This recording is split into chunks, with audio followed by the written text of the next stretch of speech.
Wonderful. Hello, everybody. This is Martin speaking. And Joe just kicked off the webinar, waiting for people to stroll in.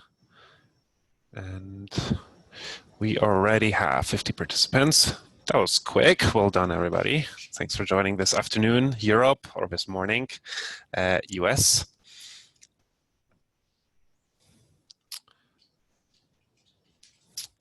Yep, screens are looking good. I'm on the another laptop watching, so hopefully there's no echoes coming through.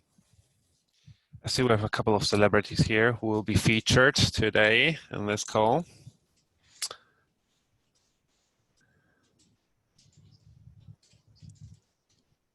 I think I have the permission to, but we'll see. That's good. All right, you jumped into 70 attendees already. That was quick. A couple from Germany. Freue mich, dass ihr auch dabei seid. Europe, I see some familiar names. I always love to stroll through the participant list and see who, who's joining. And oh, Mr. Jonathan from the US. Hello, how are you doing? Great to have you part of this. For those of you who perhaps like a little bit of housekeeping, so this is a Zoom webinar. First time, or not first time, but we changed platforms, as you may have noticed. But nothing's really changing. We have a Q&A window, which I'm sure you guys are aware of, where you can ask questions. We will be answering them either ourselves in the background or with a team who's online as well. Please do fire as many questions as you want. Typically what we do is we collate them together and so distribute them. This will be recorded, so if you see something that you like, this is interesting, oh wow, my colleagues should see this as well, we should upload a recording in our own knowledge platform internally, this will be made available. And aside from that, I think that's really it. We will be presenting, and at the end we will cover questions from the audience, but also respond to all of those that have typed in a text question. All right, we hit 100 participants. Joe, I think I'm doing moderation. You kick it off whenever you feel this is ready. I think we can wait one more minute. Very often people. Yeah, it's still going up pretty quickly here. Hi, Angelica. Great to have you as well, part of the webinar.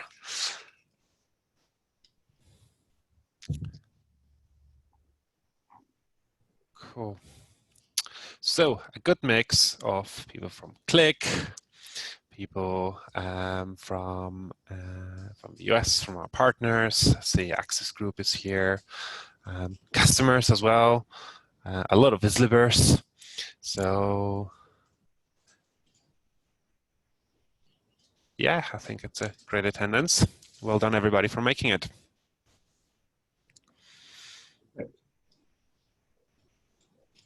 Yeah, things look good, Martin. I think if you want to get going, we have, oh, Christoph says hi. Good. Christoph, you're going to have a little section here later. I'm not going to make you speak, but you might have questions that come up. Loving it. People are raising hands, chatting. It's going wild already. Cool. Wonderful.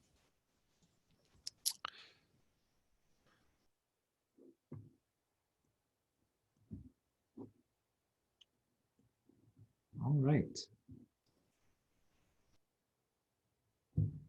Ready, Martin? Ready to kickstart. Wonderful. This will be recorded. And everybody, welcome to this afternoon session with Vizlib and getting started with Writeback in Qlik Sense. Writeback is an incredibly hot topic this year. Some people say it's the year of a Writeback in the world, in the Qlik ecosystem. And not last but not least, of course, Vizlib joined and we released our own Writeback and collaboration solution this June, which became a huge hit. Great adoption, fantastic use cases. And last but not least, in September, we also released the server component with writing back to databases. So this call, this webinar here has a purpose to a little bit summarize, our findings, installing Writeback, working with Writeback with our customers and partners, and kind of show you, in a very short amount of time, like how easy it is to set up, what to look out for, and present to you some key functionalities. I think by now we have kind of mastered the demo, but last but not least, Joe will then, wow you all with some industry magic. So on the agenda today, we will start a little bit with what we call and promote as serverless writeback, and then we'll move over to the server installation, which is very new, but also not so difficult, guys. We actually put a lot of effort making it simple. And then, yeah, Joe will take over, and I'm sure by that time we will have a lot of questions that we will address for the rest of the crowd. Cool. So starting, serverless writeback to QVD. So some of the audience here probably hears Writeback for the first time. So I always like to recap a little bit, what is Writeback, what does it mean, and what do we have in the collaboration / Writeback product. So what we found, and working with Qlik for many years, even Qlik a few times back then, it's always been a demand for, hey, can I write back? But what was Writeback? It's Writeback to Excel. It was adding new data into Qlik. It was writing to SQL. It was having discussions. So very many shapes and forms of Writeback. Writeback is just a mean to an end. Especially also when it comes to the business cases. People using spreadsheets to load data into Qlik, to modify data, adjust data, and see the changes in Qlik Sense. Whereas, we kind of feel that all should be a one unified experience. Hence, we kind of brought it all together, and we summarized Writeback not just as one extension, one function, but a collection of what are available right now, 3 individual components that make up Vizlib collaboration. And on a very high level, the way they serve the purposes is that Vizlib teamwork is all about discussing with data, annotating data, tagging people, having threads, a real-time component. However, after you've perhaps discussed the data, you may want to submit new data into your data model, new findings, or basically a new row. So that's where the Vizlib input form comes into place. A similar thing around editing and writing data is the Vizlib writeback table, but this one comes in form of a table. And that is actually one of the most popular ones that we will spend a little bit of considerable time today. And of course, the Vizlib server, which is new, which is all about managing securely all the data that has been written back to on the server side. Having said that, you probably seen some of the presentations and documentation that we've done is where we say Vizlib server is great, but it's optional. You don't need it to get started. And this will be a little bit a focus point for the first part of this session here, which is all around Vizlib writeback serverless. Now, serverless is a very scary term for a lot of people because it's like, what does it mean, serverless? It ultimately means that you can run writeback without having the need to install anything else but the extension itself in your Qlik management console. That means less complexity. It's very simple, and that's what I'm going to show you as well live in action. Very dynamic. We're actually the only ones who are doing this, writing back to QVDs, because we feel like we want to be very close to Qlik, and QVDs is a big component of how a lot of Qlik environments are installed. So our solution works with that, and that's something that is a differentiator, I would say. However, personally, and you will see that it helps to do rapid prototyping, to build things very quickly. You don't need to install anything, set up a server. You can get started right away, and then you'll see what that point is when you actually want to move over to a server, which is, hey, I actually want to take advantage of advanced capabilities. I want to write back to a SQL database, or I want to have concurrency, or more advanced workflows. But to set up effectively your Vizlib writeback use case, you don't need the server to get it started. So before I go into the demo directly, I would say, all right, tip number one, everything that you do with Vizlib Writeback, always start developing with serverless Writeback to QED first, right? We see people are jumping, they want to install the server. That's fine if you know what you want to do, but if you're trying to figure out a little bit of your use case, start with QEDs. So I like slides, but what I like even more than slides is actually Qlik Sense itself with Vizlib. So a quick jump directly into our Vizlib Writeback table showcase. So for those of you who have never heard about Writeback, never heard about Vizlib Writeback, this is a tiny showcase of the table that we have. The difference between a standard Qlik Sense table and this Writeback table is that you can edit the data directly where you see it.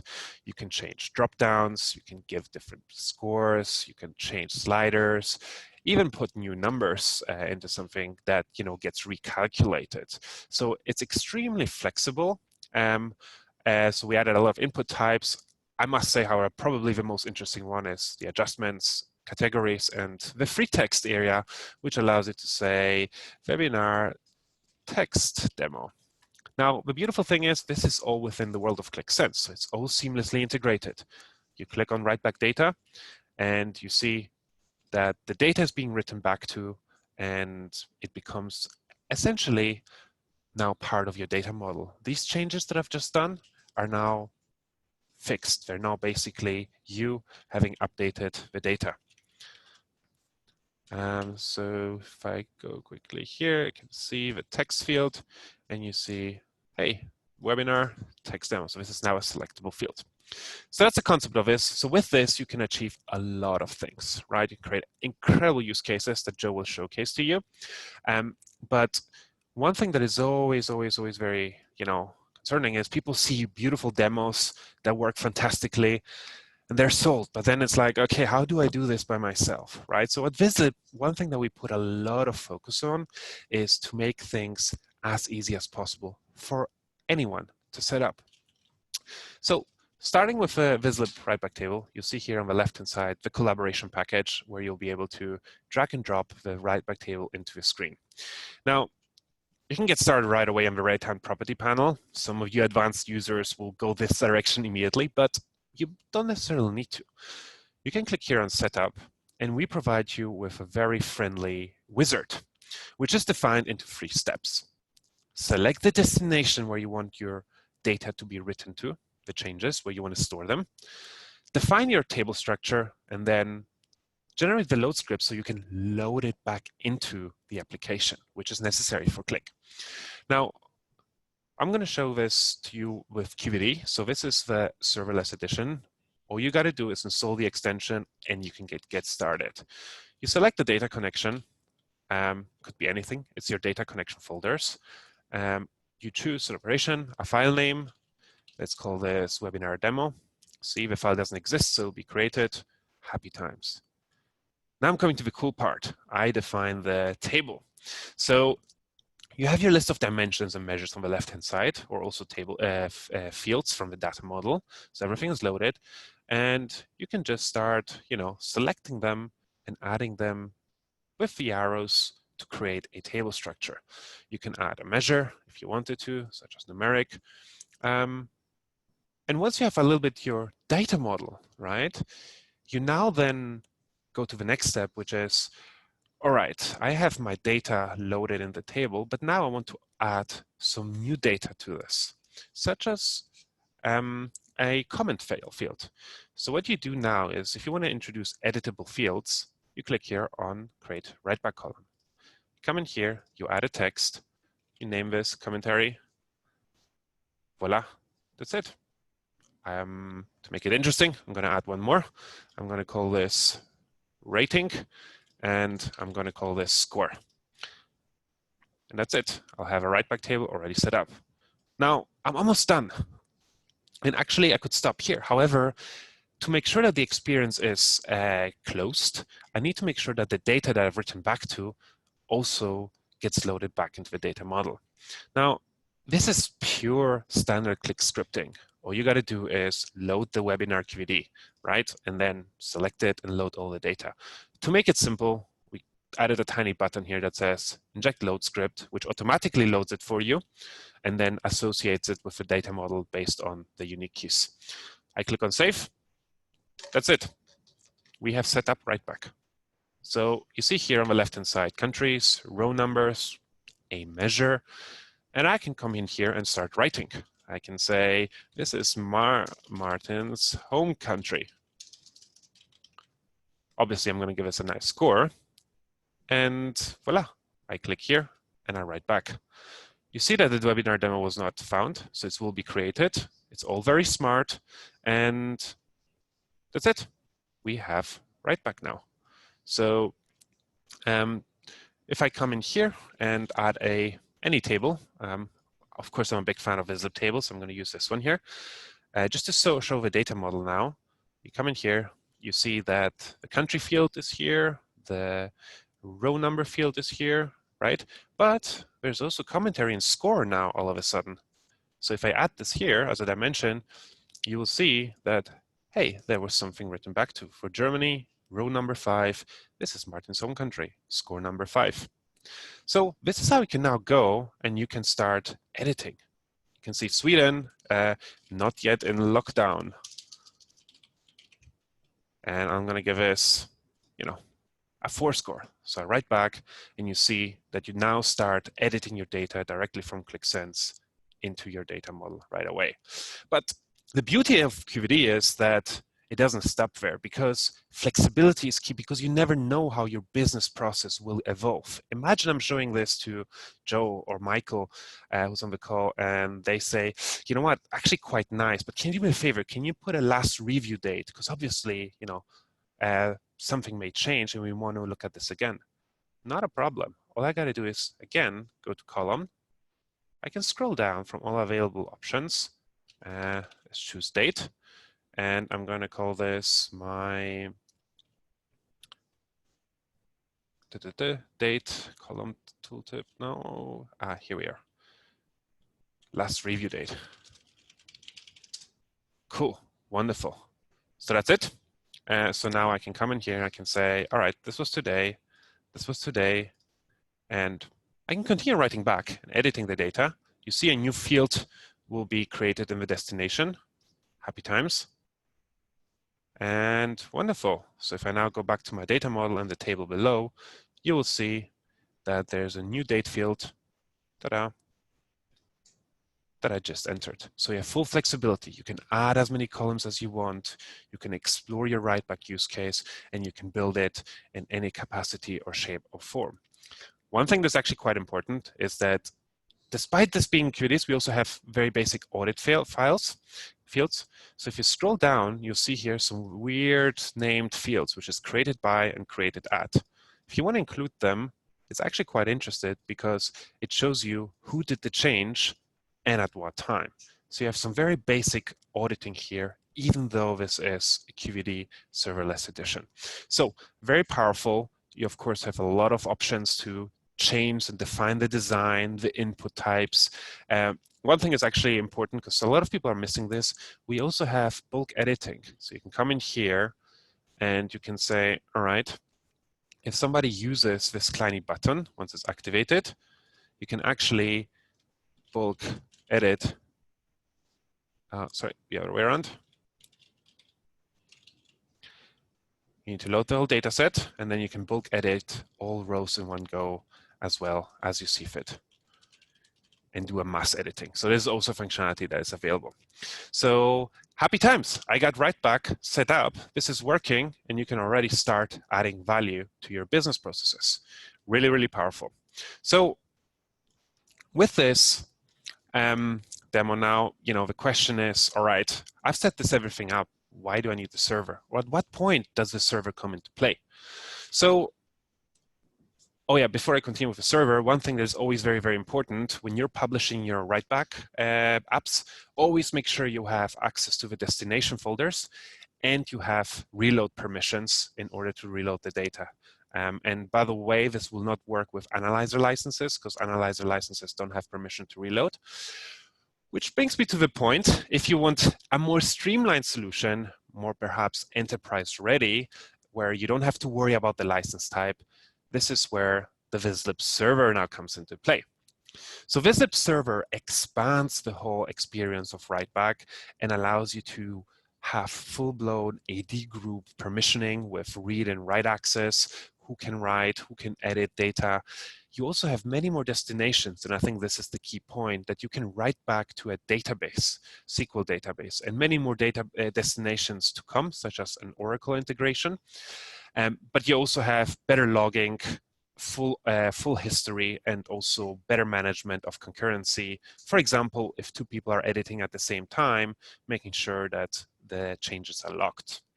So this is where the transition happens to Vizlib server, right? You already have built your use case, you know what you want. Now you want to make this enterprise ready, secure, and distribute this to a wider user audience. So now I'm going to show you how it works to set up the Vizlib server, because I want to demystify actually the complexity. It's very, very, very simple. So what you got to do is go to our beloved user portal. I think most of you know how to log in. You will see the overview of our extensions, pick collaboration, and you'll see here the server component. You come in here, you click on download, and you have to pick the right version, the latest one, 2.20. Download this, and you get an installer, just like the Qlik Sense server, right? And this is also something important to note. The requirements are exactly the same as the Qlik Sense server. It works on the same server. You don't need anything special. It is exactly the same setup and the same process. So I downloaded the executable. So I would now RDP to my server here, okay? And I've copied over the server installer. And you see here also Qlik Sense has been installed on the same server, so it is fully compatible, meant to work on the same server as well. So all I got to do is just fire this off, click on next, accept terms and conditions, next. Now this is important. Setting up a master password. You guys know this already, the drill with the Qlik repository. There's no change here. You click on next. We also have a database that we install by default that you can access. So this is where you also have to set up a password for yourself and then go to the next step. Now this is a little bit interesting, and this is where a lot of people will kind of struggle. So that's why I want to put a little of emphasis of what we need to do here. So first of all, you should define your host name. What is the name of your Qlik Sense server?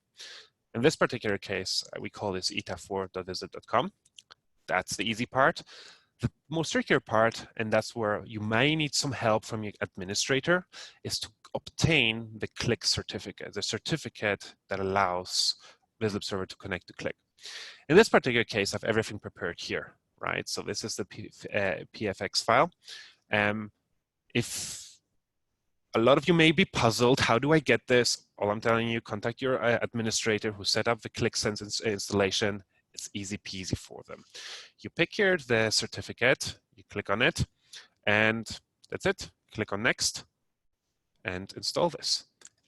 And that's all it really is from an installation and from a setup point. The most difficult part is obtaining the certificates. And as I just mentioned, reach out to your system administrator who set up Qlik Sense. They have it somewhere and they'll give it to you right away. Certificate is needed so that the Vizlib server can communicate directly to Qlik Sense server and verify ultimately permissions. So yeah, while I just spoke about certificates, the server actually just got installed. So it's finishing up. Giving it one more second.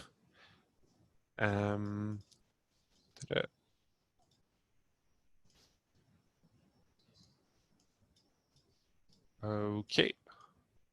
Wonderful. That's it. That's all you got to do. Set up certificate, next, finish. It then opens up what we call the Vizlib Management Console. Okay, I'm not going to go too much into detail there, but it's actually the equivalent of the Qlik Management Console, but for Vizlib server. Using my credentials that I just set up and log in, and voila, That's it. You may need to apply your license if it's the first time you install this. You see the license can be found here. It's actually all very accessible. You copy it here, apply the license, update this, and voila, you have everything set up. And you have all the settings here on the left-hand side. This is, of course, a fresh installation. So once you've set it all up, you will probably explore this a little bit more. So you will add new database connections to this. You will be able to, what we call, add streams, okay?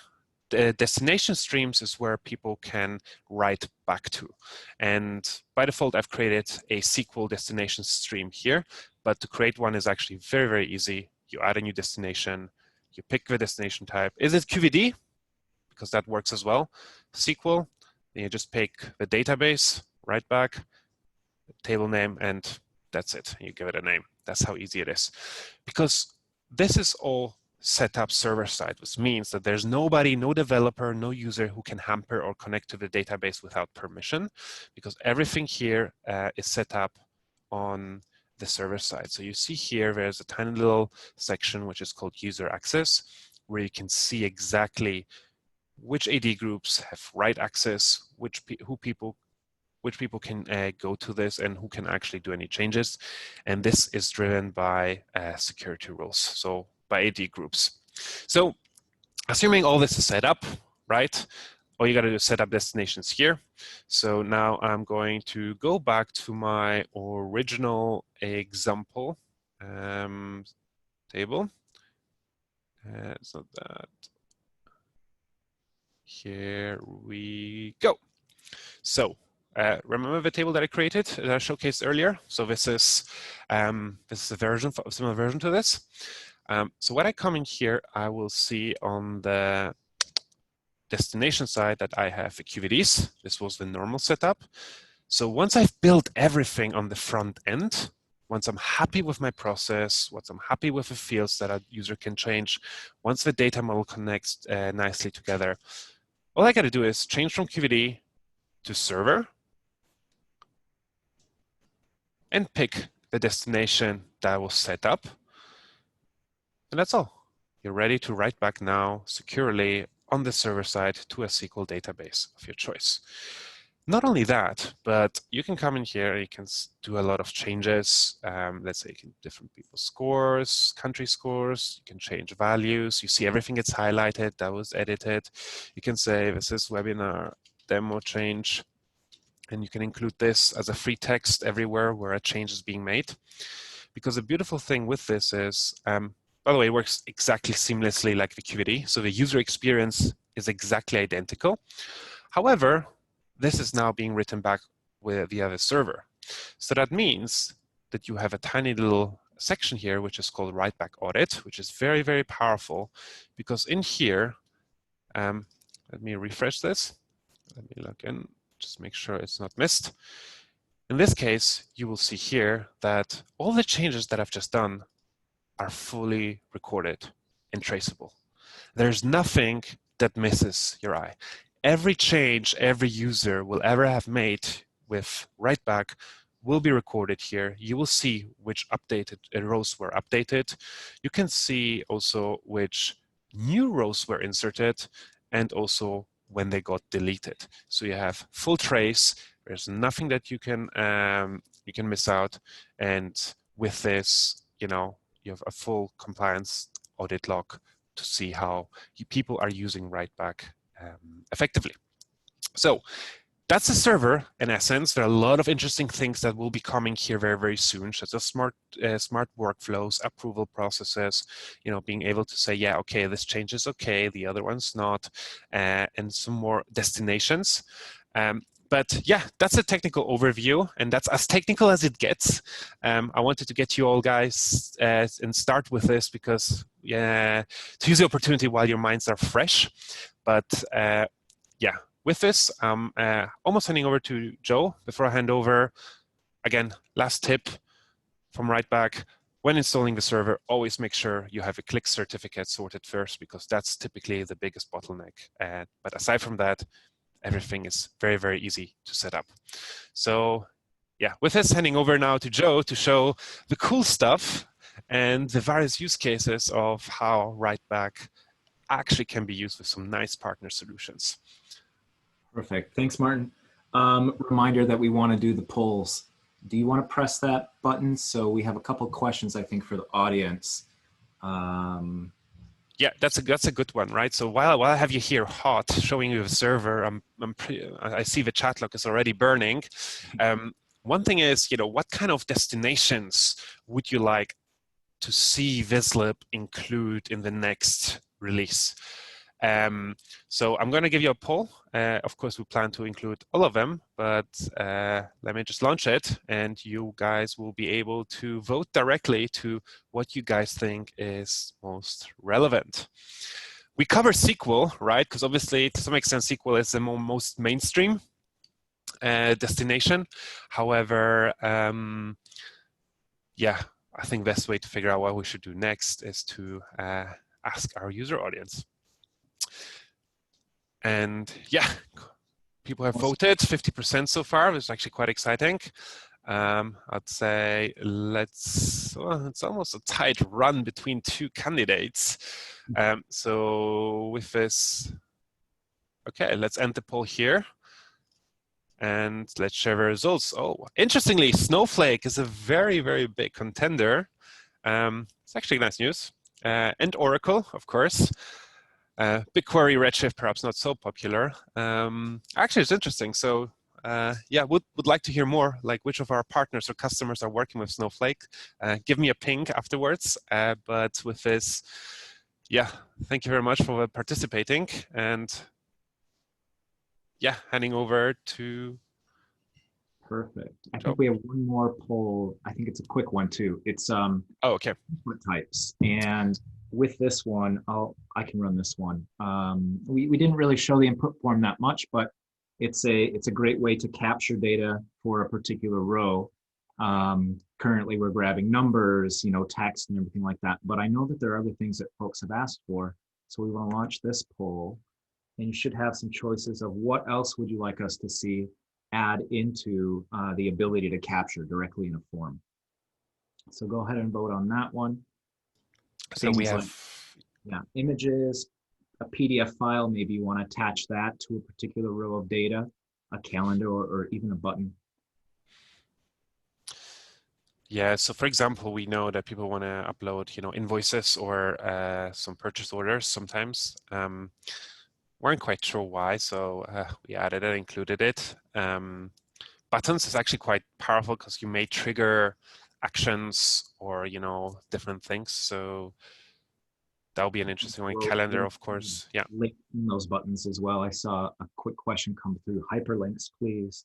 So we would include that in the button.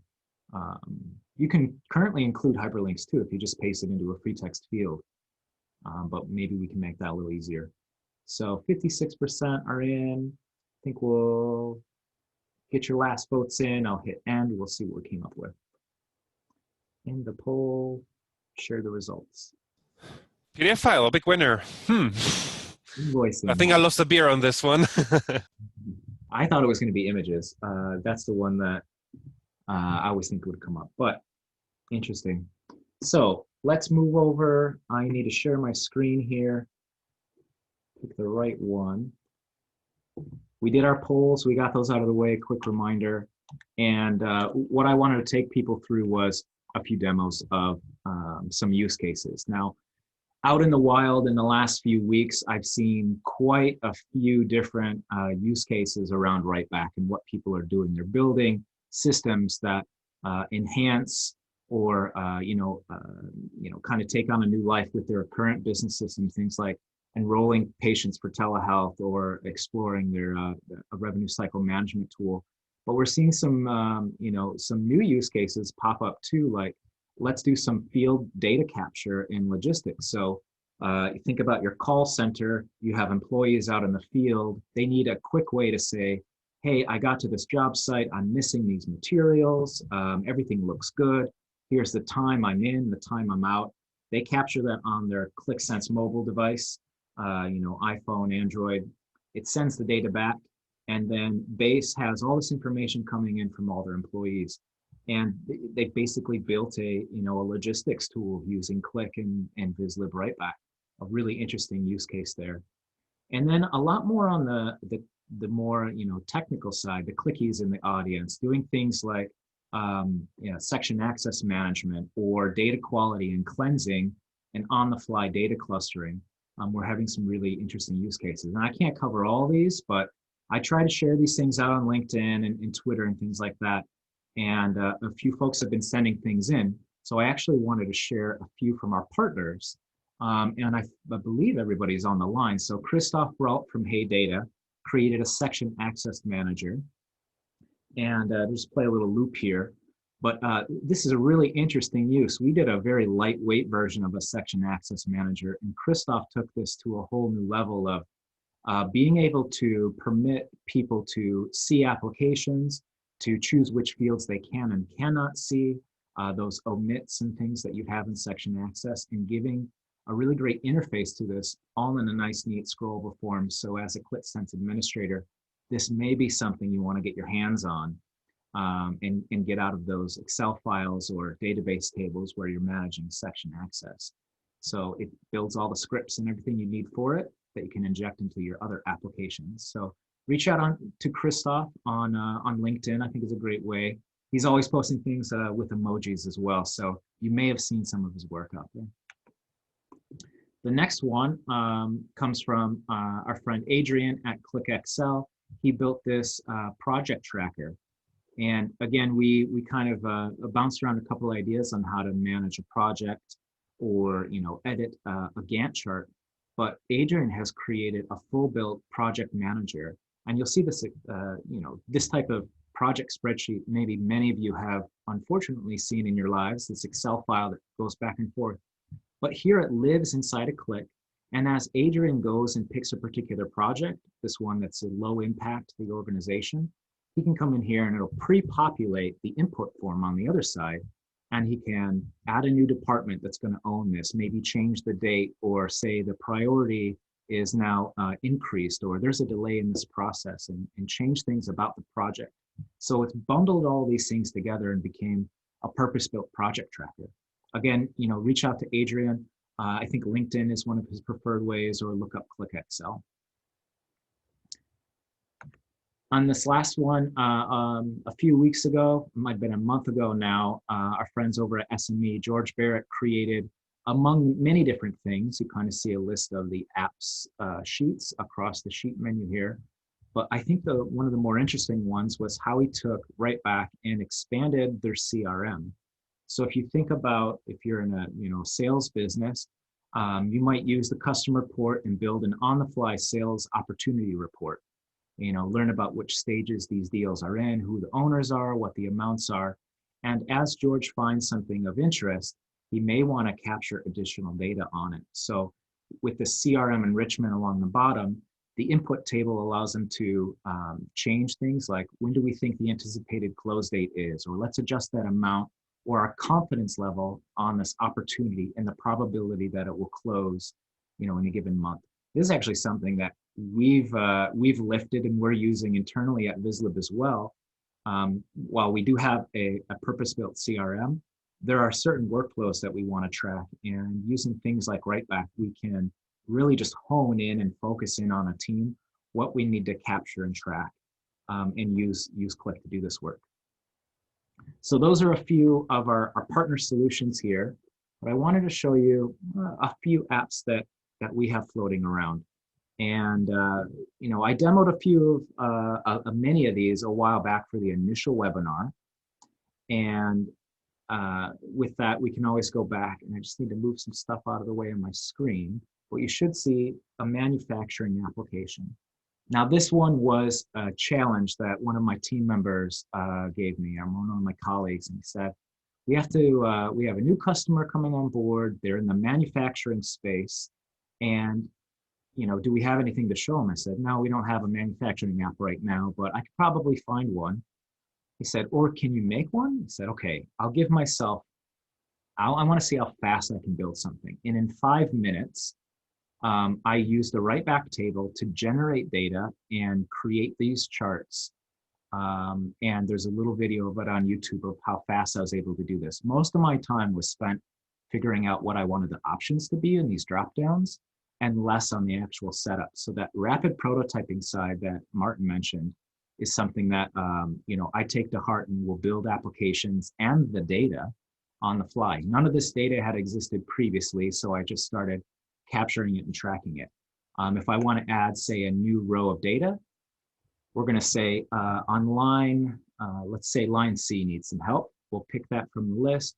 We're going to say they're going to manufacture some screws today. And just so we see it jump off the chart, we'll say they did 1,000 screws. With the date picker, we'll pick today as the date and shift to kind of in the afternoon for most of you.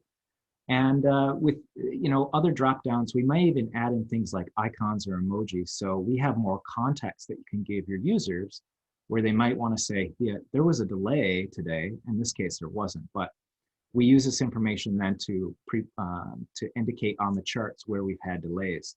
We can add a note like, this is for the webinar.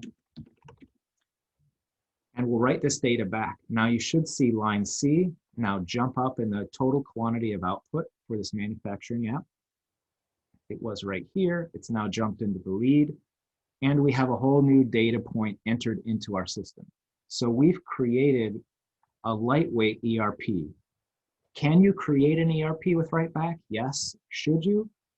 Probably not, unless you're a masochist and you want to know the ins and outs of this thing, but maybe you want to extend what you have, or like we did with the sales one earlier, just kind of purpose-built and factor into a set number of questions and enhance what you have in those other systems.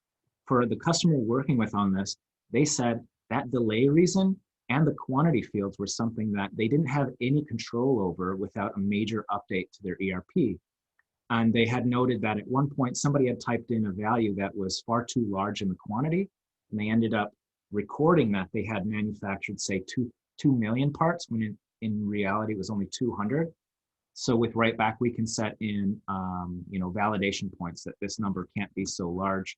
Can't remember if I did it here, but it would give me a warning that if it's too large, I wouldn't be able to do that and store that data. So you can have the data quality built into these things as well. The next one, so that's manufacturing. One of our most recent colleagues, Liran, out of Israel, created this application. He's been tracking his fitness using Strava. I wish I had picked up like a COVID exercise, but I've been just eating out a lot more and getting carryouts. So my chart would look like zeros across the board. So it's nice to have somebody, and we have plenty of active people at Vizlib that are running. But what we wanted to do with the Strava data, and folks, we're going to store this or save this out to the website so that you can download this and use it. What if we wanted to like indicate, why did we have a bad day maybe? Why did our running dip into the red here on whatever date this is? I'm going to select this date, and you're going to see the interface kind of update and change, and it's going to give us the ability to capture information about that particular day. So what happened? Maybe, Liran had a sick day, or we'll say, it was rainy. The description was, didn't get out much. We're going to submit this. So we're capturing data directly on the chart itself. Liran was messing around with my chart, so I don't know if that was going to work. See, these things are live. We'll go back so you can see that there is an annotation on the chart that he had made previously. Now I know he's actively playing around with this. And on the chart, what is supposed to happen is it will drop an actual annotation. There it goes. It actually did store it. Rainy, didn't get out that much on this particular day. And he noted he was on a ski vacation for this particular one. So we're actively building out these additional use cases and kind of bringing together the input side with the charts and visualizations themselves. And you get a peek into kind of where we're headed with this. This is all possible today, but I think we're going to streamline it and make some of our other components work better with Writeback. So that's what I had. I know we have a couple of slides, and I wanted to talk about the future as well. It's a little of our roadmap. Martin, feel free to jump into on any of these. But on the Writeback table, we're looking to continue to use the Vizlib server to do things like smart approvals and building out workflows. You can do some of that work today with Teamwork. So if you're familiar with the collaboration side with Teamwork, you know that we have workflows built in there. We're going to have a similar process for Writeback as well. Giving you richer text formatting. One of our top feature requests for the Writeback table has been to reduce the size of the font and to be able to cram in more information and data into that table itself.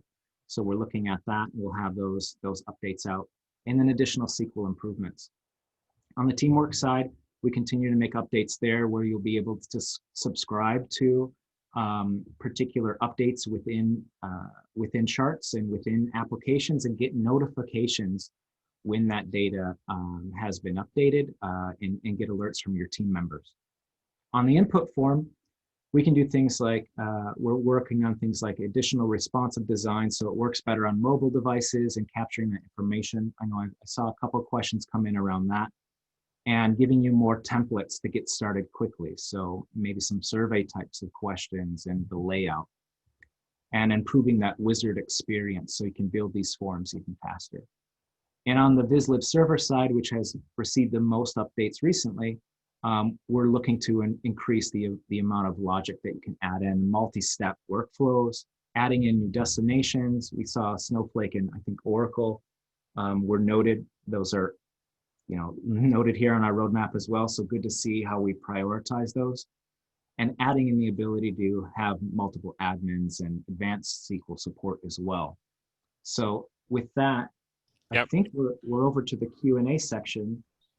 Yeah, so just add, I mean, as it stands there, so we will be adding more destinations. That's a key topic, workflows, a lot of design elements to the table, make it a little bit smaller, so more rows, more data can be packed and edited directly in Qlik Sense.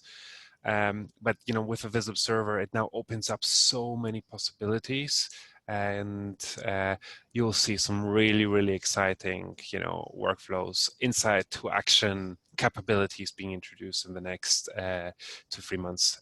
We're very, very excited about this, working with very eagerly internally. It's a hot product, and it's being a lot in demand, especially the server component that came now in September. Kind of like, as we all mentioned, like opens up so many more use cases that you can achieve with Qlik in general and analytics. And I think, we're so excited to be that part of that journey together with our partners, customers, but also Qlik itself.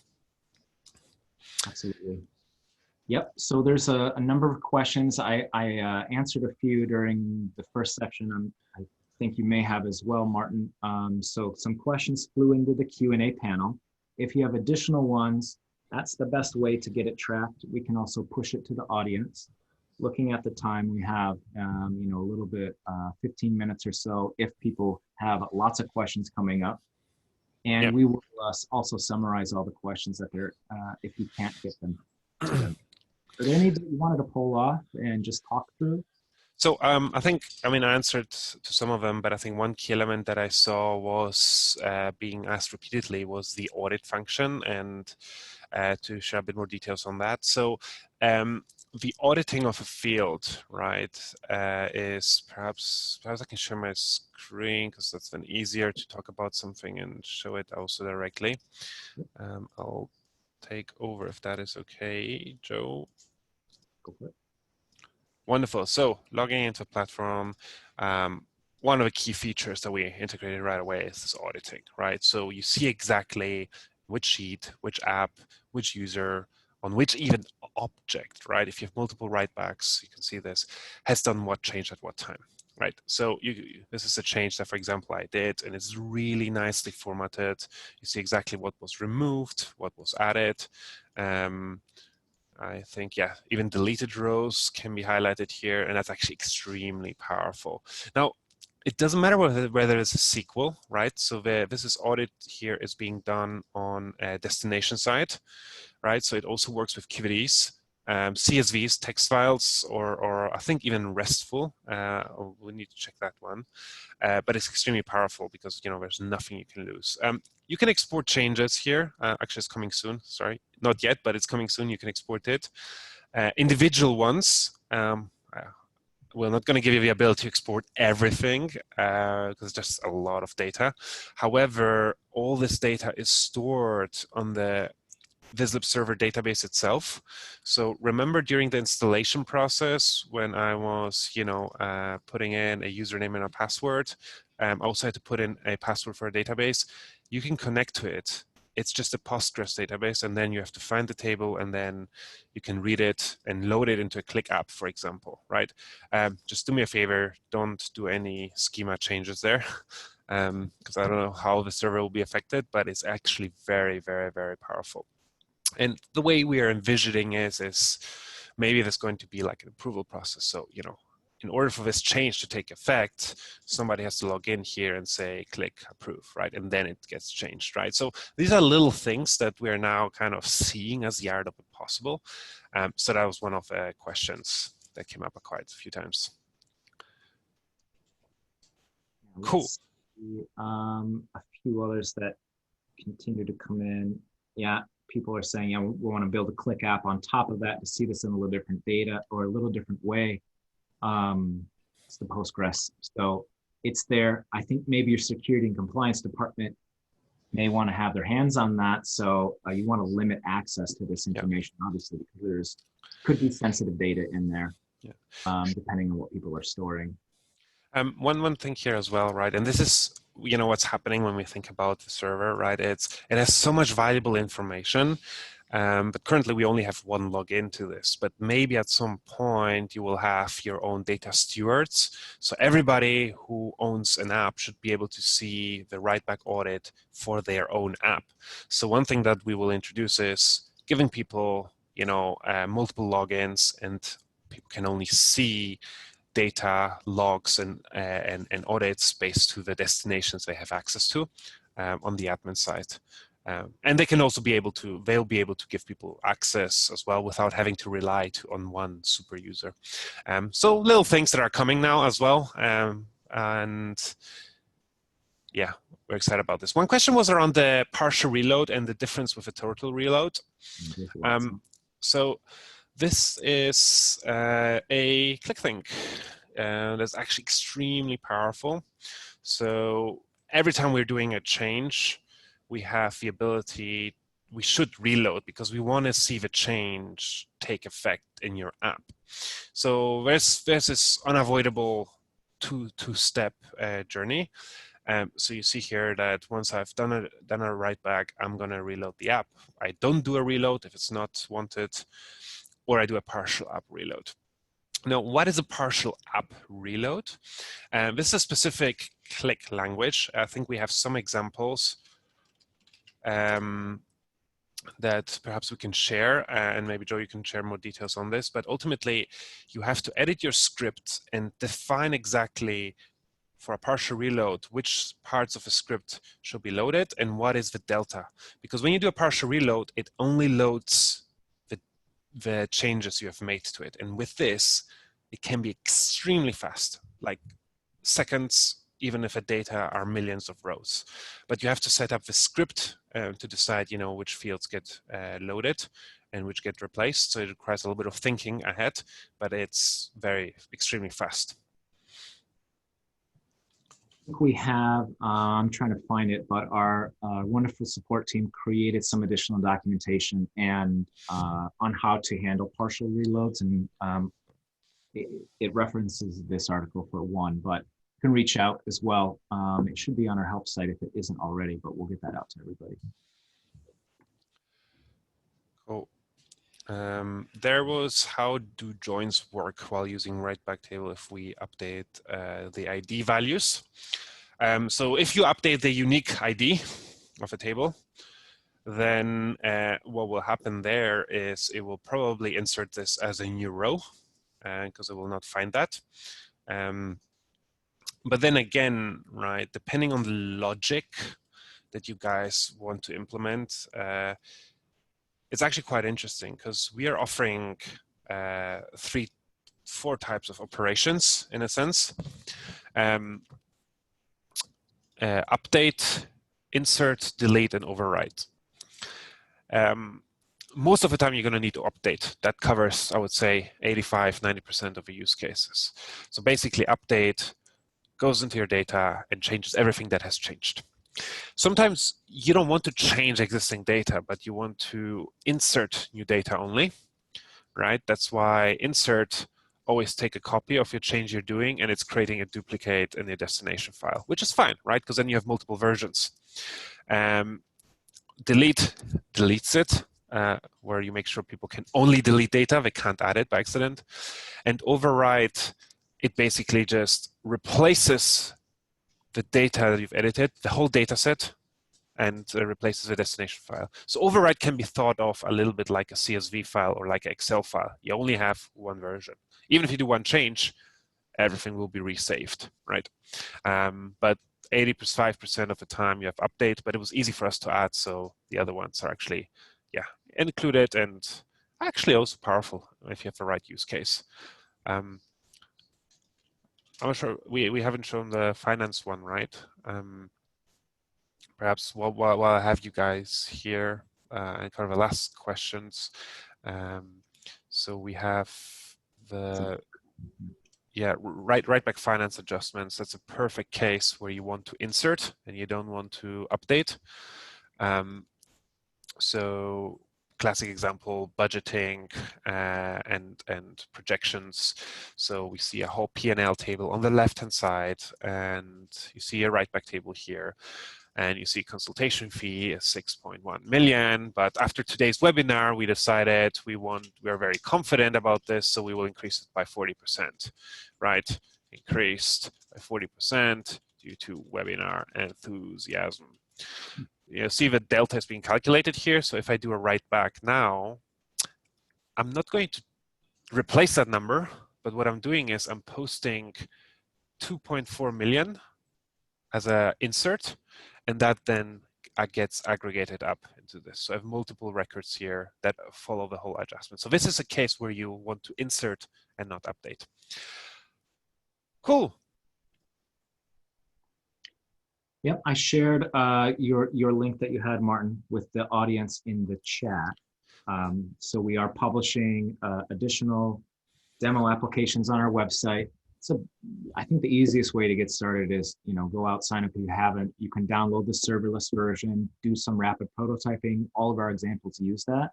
Then you can also trial the server and set that up with your destinations. And we're more than happy to help you out with that, and reach out to support if you have any questions or issues. And yeah, I spend most of my time, Martin knows this, thinking about and building Writeback solutions. I don't even think I've built a regular Qlik application in a long time. It always has some form of input, and it's opening up a lot of fun areas. So keep sending what you've done, and thanks to our partners as well for sharing those examples. Those are super helpful, and we're happy to share them.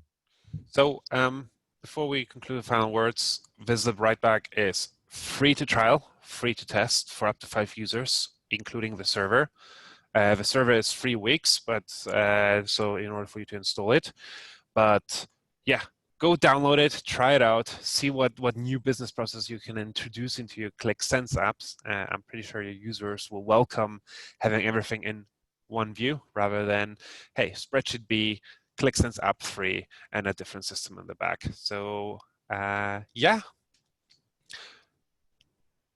Awesome.